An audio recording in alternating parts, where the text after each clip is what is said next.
Il est plus difficile de vivre dans nos sociétés quand on est femme que quand on est homme.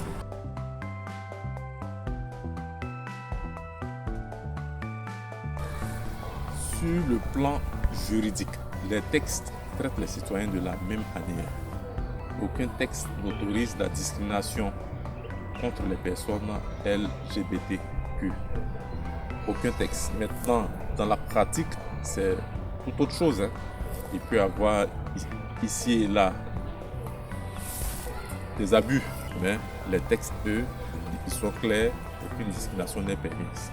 Chaque fois qu'il y a un cas qui implique une question, une personne LGBT, un cas qui met en cause son orientation sexuelle, il faut le faire savoir pour que si jamais la justice veut se servir de la question de l'orientation sexuelle pour pouvoir discriminer la personne LGBT, les associations de défense des droits humains puissent intervenir.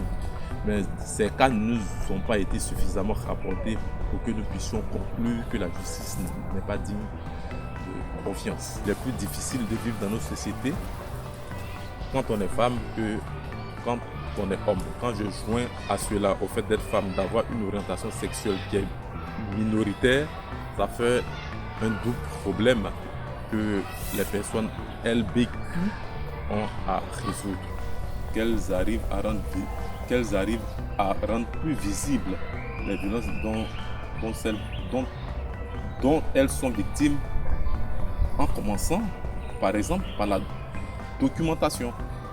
Quand on verra que l'homophobie contre les femmes en lien avec leur orientation sexuelle est aussi importante, c'est sûr que les gens se mobiliseront pour que ces violences cessent. Le tout premier espoir, c'est celui qui a été réalisé, à savoir la réforme de l'article 360 du Code pénal, article qui concerne l'outrage à la pudeur. L'outrage à la pudeur a été entièrement réformé. Il a été entièrement réformé, si bien que dans cet article, plus rien ne pourrait faire penser aux relations entre personnes de même sexe.